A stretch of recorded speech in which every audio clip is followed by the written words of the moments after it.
ବିଛା ରାଶି ଉପରେ ଅତିଚାରୀ ବୃହସ୍ପତିଙ୍କର ପ୍ରଭାବ। ରାଶିଚକ୍ରରେ ବୃହସ୍ପତି ମହାଗ୍ରହ ନିଜ କକ୍ଷପଥରେ ପରିଭ୍ରମଣ କରୁଥିବା ସମୟରେ ଯେତେବେଳେ ନିଜର ସ୍ୱାଭାବିକ ଗତିଠାରୁ ଅଧିକ ଦ୍ରୁତ ଗତିରେ ଗମନ କରିଥାନ୍ତି, ସେତେବେଳେ ବୃହସ୍ପତି ମହାଗ୍ରହଙ୍କର ଏହି ଗତିକୁ ଅତିଚାର ଗତି କୁହାଯାଇଥାଏ। ଜୟ ଜଗନ୍ନାଥ। ନମସ୍କାର, ମୁଁ ତପନ ଡାଇଜେଷ୍ଟକୁ ଆପଣଙ୍କୁ ସ୍ୱାଗତ। ଗ୍ରହ ଜଗତର ସବୁଠାରୁ ଶୁଭ ଗ୍ରହ ବୃହସ୍ପତି ମହାଗ୍ରହଙ୍କୁ ଧର୍ମ, ଆଧ୍ୟାତ୍ମ, ଜ୍ଞାନ, ଉଚ୍ଚଶିକ୍ଷା, ବିବାହ, ସନ୍ତାନ ଏବଂ ଧନ ଓ ସମୃଦ୍ଧି କାରକ ଗ୍ରହ ବୋଲି ବୈଦିକ ଜ୍ୟୋତିଷ ଶାସ୍ତ୍ର ବର୍ଣ୍ଣନା କରିଥାଏ। ତେଣୁ ବୃହସ୍ପତିଙ୍କର ରାଶି ପରିବର୍ତ୍ତନ ସମଗ୍ର ରାଶିଚକ୍ରକୁ ପ୍ରଭାବିତ କରିବା ସହିତ ଦେଶ ଦୁନିଆ ଉପରେ ମଧ୍ୟ ଗଭୀର ପ୍ରଭାବ ପକାଇଥାଏ।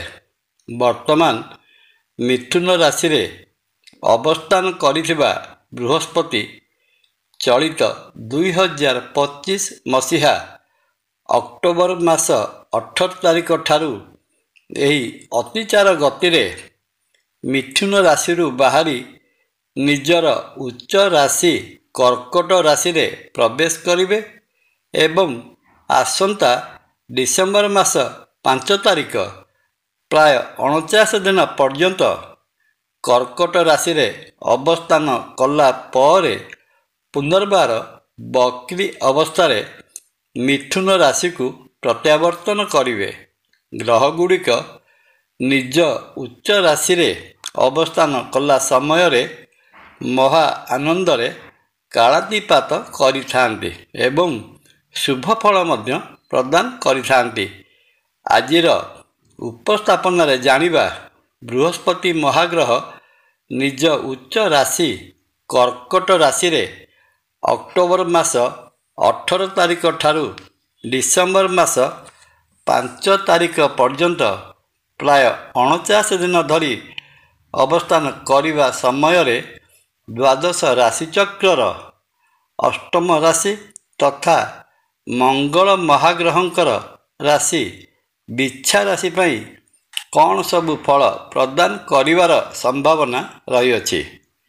ବିଛା ରାଶିର ନବମ ଭାବ ଭାଗ୍ୟ ଭାବ କର୍କଟ ରାଶିରେ ଦେବଗୁରୁ ବୃହସ୍ପତି ଅବସ୍ଥାନ କଲେ ବିଛା ରାଶି ପାଇଁ ଭାଗ୍ୟୋନ୍ନତିର ସମୟ ହେବ।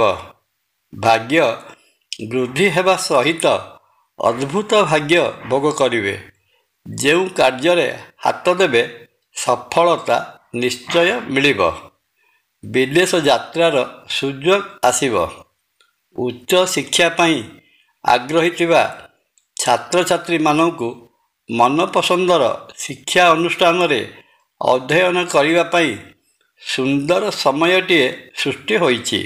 ଏହାଛଡ଼ା ଉଚ୍ଚଶିକ୍ଷା କ୍ଷେତ୍ରରେ ଅଧ୍ୟୟନରତ ଛାତ୍ରଛାତ୍ରୀ କୃତିତ୍ୱ ହାସଲ କରିବେ। ସରକାରୀ ସ୍ତରରେ କାର୍ଯ୍ୟ କରୁଥିବା, ବିଶେଷତଃ ପ୍ରଶାସନିକ ସେବା, ଡାକ୍ତରୀ, ସେନାବାହିନୀ, ପୋଲିସ ଏବଂ ନିର୍ମାଣ ବିଭାଗରେ କାର୍ଯ୍ୟ କରୁଥିବା ବିଛା ରାଶି ବ୍ୟକ୍ତିବିଶେଷ ବିଶେଷ ସଫଳତାର ଶୀର୍ଷ ଶିଖର ଦେଶକୁ ଛୁଇଁପାରିବେ। ଶରୀର ଆରୋଗ୍ୟ ରହିବ, ମନ ପ୍ରଫୁଲ୍ଲ ରହିବ। ଘରେ ଓ ପରିବାରରେ ସୁଖ ଶାନ୍ତି ସମୃଦ୍ଧି ବିରାଜମାନ କରିବ। ଆର୍ଥିକ ସ୍ଥିତି ସୁଦୃଢ଼ ରହିବ। ସମାଜରେ ମାନସମ୍ମାନର ଅଧିକାରୀ ହେବେ। ପ୍ରେମ ସମ୍ପର୍କରେ ଥିଲେ ସମ୍ପର୍କଟି ଦୃଢ଼ୀଭୂତ ହେବ। ଅବିବାହିତ ରହିଥିବା ପୁଅ ଓ ଝିଅମାନଙ୍କ ପାଇଁ ବିବାହ ପ୍ରସ୍ତାବ ଆସି ବିବାହ ତାରିଖ ଠିକ୍ ହୋଇଯିବ। ଏ ତ ଗଲା ବୃହସ୍ପତି ମହାଗ୍ରହଙ୍କର ନିଜର ଉଚ୍ଚ ରାଶି କର୍କଟ ରାଶିରେ 49 ଦିନ ଅବସ୍ଥାନର ବିଛା ରାଶି ପାଇଁ ବିଶେଷ ଶୁଭ ଫଳର ସୂଚନା। ବିଚ୍ଛାରାଶିଜାତ ବ୍ୟକ୍ତି ବୃହସ୍ପତିଙ୍କ ଶୁଭ ଫଳର ଶୁଭତ୍ୱ ବୃଦ୍ଧି ପାଇଁ ଶ୍ରୀକ୍ଷେତ୍ର ପୁରୀରେ ବିରାଜିତ ମହାବିଷ୍ଣୁ ଶ୍ରୀ ଜଗନ୍ନାଥ ମହାପ୍ରଭୁଙ୍କୁ ଦର୍ଶନ କଲେ ମନୋବାଞ୍ଛିତ ଫଳ ପ୍ରାପ୍ତ ହେବେ। ଜୟ ଜଗନ୍ନାଥ। ଭିଡ଼ିଓ ଭଲ ଲାଗିଲେ ଲାଇକ୍, କମେଣ୍ଟ, ସବସ୍କ୍ରାଇବ୍ ଓ ସେୟାର କରିବା ପାଇଁ ଅନୁରୋଧ। ନମସ୍କାର। ତପନ।